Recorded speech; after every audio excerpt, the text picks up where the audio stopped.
The Gravity Group is one of the premier wooden roller coaster designers in the world. The company was formed in 2002 from the engineering team from the now defunct Custom Coasters International, or CCI. The Gravity Group is a fascinating company, as they've shown competency building massive rides like the Voyage and smaller rides like Oscar's Wacky Taxi. I've ridden 12 of their 26 coasters. I'm missing the 11 in China, Coo Calain in Ireland, Timber in France, and Zippin' Pippin back home. And of those 12 I've ridden, I've enjoyed all of them. So today, I want to count down my favorite Gravity Group coasters. Number 12, Kentucky Flyer Kentucky Kingdom. This is the first of several junior Woodies on this list. Gravity Group has blown everyone away with how much airtime they can cram into a ride under 50 feet tall. Kentucky Flyer is the latest such coaster. And while the out and back layout offers a large quantity of hills, the quality of the airtime wasn't quite as good as the coasters above it on this list. Number 11, Switchback at ZDTs. The world's only wooden shuttle coaster shows the Gravity Group's ability to innovate. The airtime on Switchback is more of the floater variety as opposed to the aggressive pops of the coasters above it on this list, but Switchback stands out for the backward segment. Number 10, Wooden Warrior at Quasi. Wooden Warrior is the opposite of Kentucky Flyer. It may have the least airtime moments of any coaster on this list, and less frenetic of a layout, but it offers 6 or 7 of the most powerful airtime moments of any of the Gravity Group coasters. Number 9, Twister at Gronalund.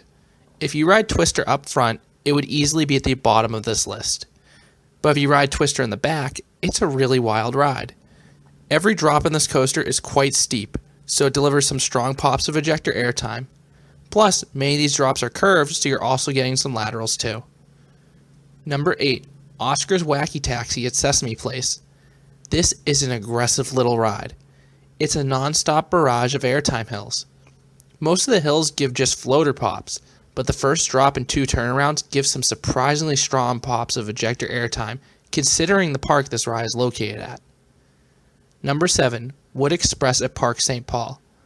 Wood Express does everything that Oscar's Wacky Taxi does, but better. The larger drops give some nice floater airtime, but the smaller hills all give quick pops of ejector airtime. Number 6, Mindblower at Fun Spot Kissimmee. This is a seriously wild ride. Mindblower was running a bit rough on my rides earlier this year, but I still love the ride's layout. The first drop and barrel roll are outstanding, and the rest of the ride is a fast-paced blitz of airtime hills. Number 5, Boardwalk Bullet at Kemah Boardwalk. This is the first ride in this list to run PTCs. Boardwalk Bullet is an incredibly compact coaster considering the stats on this ride. Because of this, it has a twisting layout that's impossible to recount. There are some sizable drops, including some that dive below the boardwalk, along with more traditional airtime hills. Number 4, Haze 360 at Mount Olympus.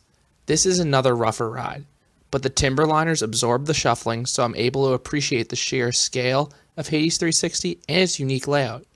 You get 4 pops of ejector airtime before you even hit the lift hill. You then go through this awesome main drop, a super long underground tunnel that feels completely out of control, a fast corkscrew, and some more traditional airtime hills at the end of the ride. Haze 360 is a tour de force. Number 3, Roar-O-Saurus at Storyland. This is the king of Gravity Group's junior Woodies. This coaster is an airtime machine. It just keeps throwing airtime hill after airtime hill at riders, and each hill gets progressively more powerful. The final few bunny hills feel like the return leg on Steel Vengeance for comparison. It's that wild. Number 2, Ravine Flyer 2 at Waldameer. Few coasters have a better setting than Ravine Flyer 2. As the name suggests, this ride carves its way through a ravine, but it also crosses over a highway not once, but twice, and all along the way you're flying over airtime hills. Number 1, Voyage at Holiday World. This probably shocks no one, but the Voyage is arguably the most ambitious wooden coaster ever created, and I have to tip my hat to Holiday World's maintenance team for keeping this monster of a ride running well. The Voyage has elements of a hypercoaster, twister, and out and back Woody all rolled into one insanely long and wild ride that has airtime from start to finish. And all those tunnels and the wooded setting make it one of the best night rides on the planet. Do you like the Gravity Group wooden coasters? I'd love to hear your thoughts below, in particular if you've been on those ones over in China. Thanks for listening, and I look forward to giving you more countdowns here at Canopy Coaster.